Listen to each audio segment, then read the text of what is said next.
Di video kali ini saya akan melanjutkan dari materi sebelumnya tentang pembuatan database. Nah, jadi untuk database yang sudah kita buat tadi namanya adalah db_sticky. Ya, jadi ini adalah nama database yang sudah kita buat sebelumnya.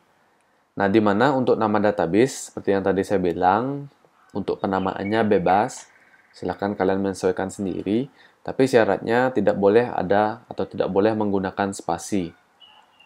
Nah, di sini untuk db_sticky. Nah, kenapa di depannya saya tambahkan db?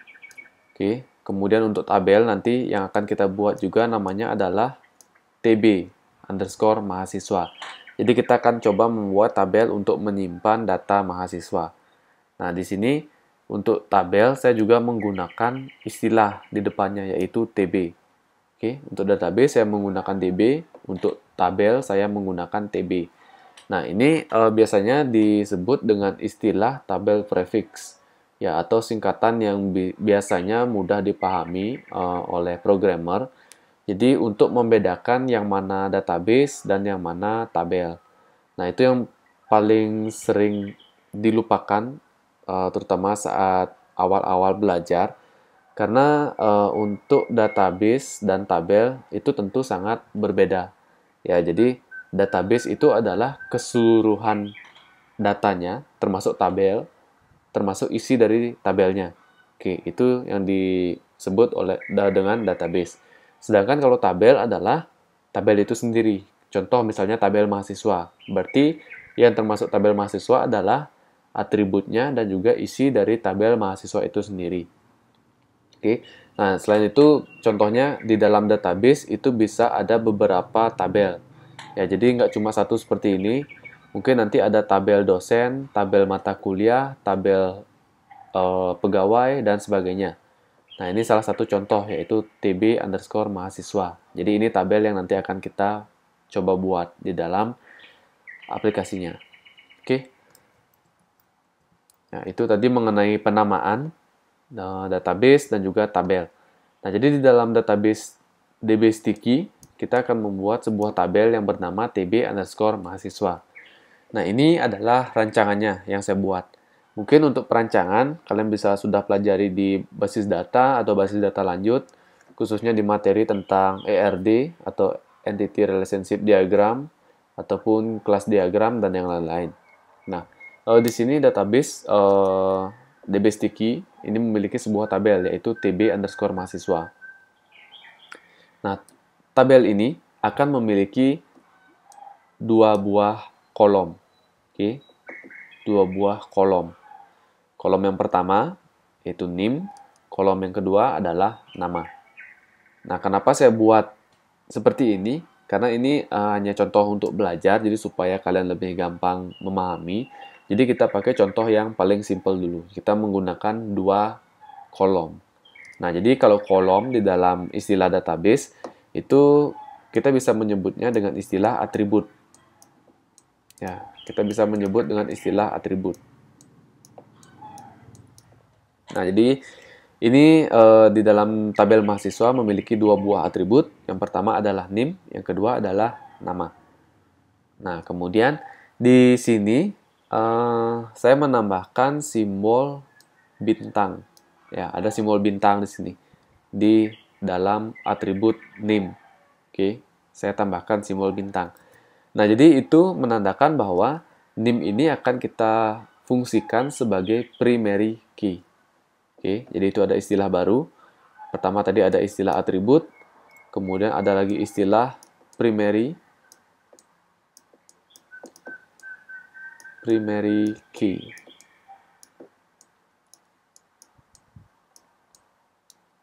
Oke, atau kunci utamanya. Ya, atau bisa juga disebut dengan istilah ID atau identitas yang memegang di antara atribut. Jadi NIM saya akan fungsikan dia sebagai primary key. Nah, itu menandakan bahwa NIM masing-masing mahasiswa tidak boleh ada yang sama. Oke. Kalau misalnya NIM-nya adalah 01, kemudian mahasiswa yang kedua akan menggunakan NIM yang sama, 01, maka ketika kita simpan datanya, otomatis nanti di dalam database-nya akan menampilkan pesan error atau pesan kesalahan. Ya, karena sekali lagi primary key itu adalah sifatnya unik. Jadi tidak boleh sama nilainya. Oke. Nah, jadi itu untuk primary key. Nah, kemudian di sini ada lagi di sebelah kanannya. Oke, kembali lagi sebelumnya untuk primary key. Jadi di setiap tabel, jadi itu ada satu primary key, yaitu name. Jadi kalau nama kita tidak perlu menggunakan sebagai primary. Oke, jadi hanya ada satu, yaitu name. Oke, next. Kita pindah ke sini, jadi ada char. Kemudian untuk nama, di sini ada varchar. Nah, ini adalah tipe data. Oke, tipe data di dalam database. Jadi char itu hampir mirip seperti varchar, jadi untuk menyimpan karakter, ya sesuai dengan namanya, karakter.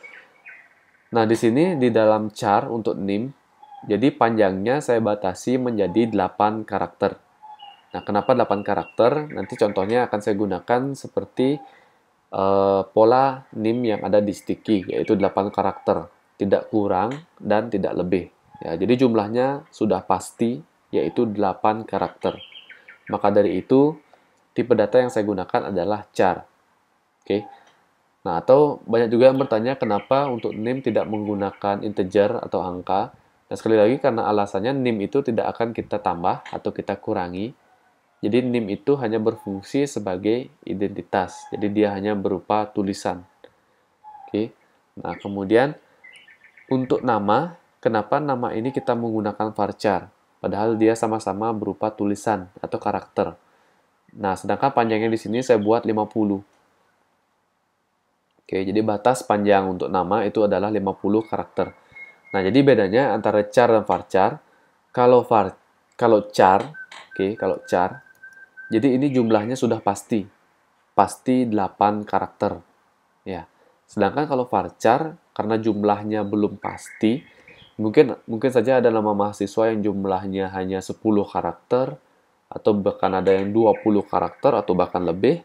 Nah, jadi untuk nama mahasiswa, karena jumlah karakternya tidak pasti, kita menggunakan tipe data varchar. Karena tipe data varchar ini, cara kerjanya, dia akan menggunakan memori seberapapun jumlah datanya. Sedangkan untuk char, dia akan menggunakan memori keseluruhan. Nah, misalnya kalau nama saya gunakan char sebanyak 50, maka memori komputer yang akan digunakan sebanyak 50, walaupun namanya hanya 10 karakter. Oke, sedangkan kalau varchar, walaupun kita batasi di sini 50, tapi kalau nama mahasiswanya hanya 10 karakter, dia hanya menggunakan memori sebanyak 10 karakter tersebut. Nah, jadi itu masalah teknis ya. Jadi sedikit hal supaya kalian paham juga kenapa tipe datanya seperti ini, kenapa panjangnya sekian, kenapa panjangnya sekian. Oke. Nah, jadi itu sedikit pembahasan tentang teori dari tabel, kemudian primary key, tipe data, dan juga panjang dari sebuah data. Nah, sekarang kita akan membuat tabelnya langsung menggunakan PHP MyAdmin. Nah, jadi ini adalah lanjutan dari materi yang sebelumnya. Dari database yang sudah kita buat, yaitu DB Sticky. Oke. Nah, jadi untuk aksesibilitasnya, kalian bisa langsung menggunakan sidebar di sini yang sebelah kiri. Di sini ada namanya db_sticky. Kalian bisa klik, nah langsung muncul ke halaman database-nya. Jadi pastikan kalian sudah berada di halaman database, di database db sticky. Atau kalian bisa juga menggunakan menu home di sini, menu beranda. Kemudian pindah ke basis data ini. Setelah itu kalian baru cari di sini nama database-nya, yaitu db sticky. Kemudian kalian klik. Ya, jadi kalau sudah di halaman database-nya, baru kita akan membuat tabel. Oke, cara membuat tabel adalah, nah paling gampang di sini sudah ada form, jadi buat tabel. Nah, di dalam bagian nama, kita ketik nama tabel yang akan kita buat. Nah, nama tabel yang akan kita buat tadi adalah tb_mahasiswa. Kita ketik namanya di sini. Oke. tb_mahasiswa. Oke, jadi ini nama tabelnya. Kemudian jumlah kolom ini adalah jumlah atributnya. Jumlah atribut yang akan kita buat di sini adalah 2 atribut, yaitu ada NIM dan nama. Maka kita ketik angka 2.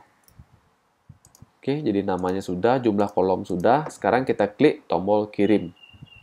Tombol Go, kita klik. Nah, jadi kita akan diarahkan ke konfigurasi tabel yang akan kita buat. Oke, jadi di sini sudah ada tabelnya. Sekarang kita setup masing-masing atribut. Mulai dari atribut yang pertama, yaitu adalah NIM. Untuk atribut, jadi syaratnya juga sama, tidak boleh menggunakan spasi. Kalian boleh menggunakan underscore seperti ini. Oke, kemudian huruf besar dan huruf kecil akan berpengaruh ketika kita membuat aplikasi dalam bahasa pemrograman PHP. Ya. Nah, jadi di sini saya menggunakan NIM, huruf kecil semua. Kemudian tipe datanya yang saya gunakan adalah char.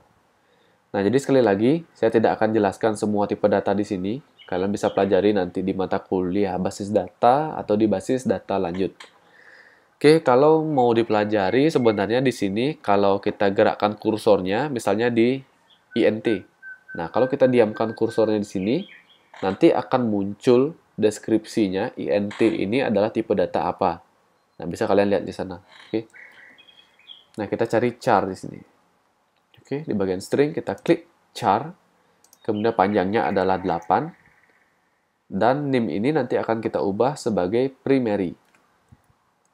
Nah, jadi kita akan ubah indeksnya. Di sini indeks kita ubah menjadi primary. Kemudian kita klik go atau kirim. Oke, jadi dia sudah berubah menjadi primary. Nah, jadi itu saja yang perlu kita setup untuk NIM. Sekarang kita buat kolom yang kedua, yaitu nama.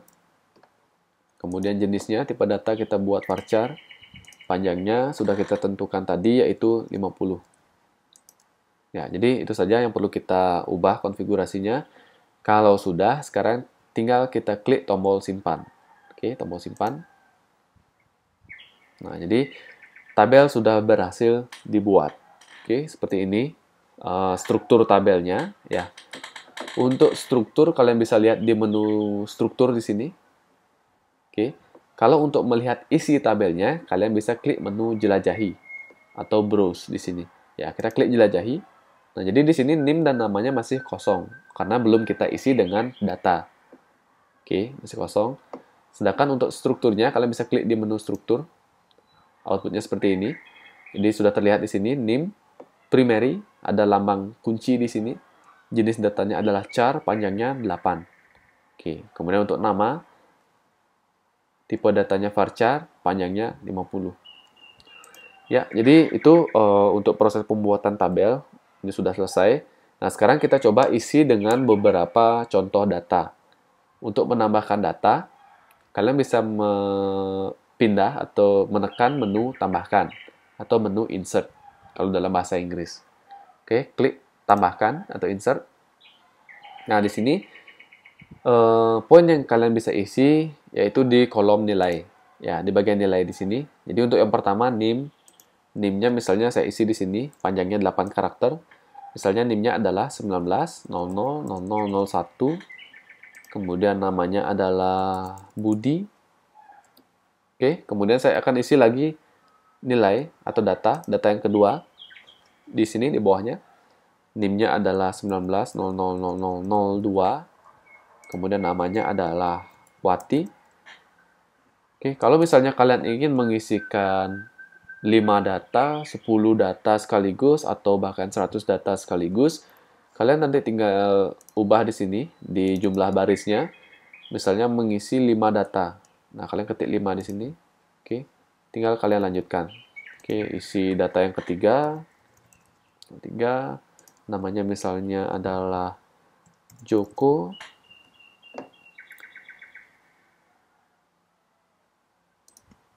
Oke, kemudian data yang keempat 19000004. Namanya adalah misalnya Susi. Kemudian mahasiswa kelima, NIM-nya 19000005. Namanya adalah Abdi. Oke, jadi misalnya seperti itu contohnya. Oke, nah sekarang kalau misalnya kita ingin menyimpan keseluruhan data ini, kalian tinggal scroll paling bawah, kemudian tinggal klik tombol kirim atau tombol go.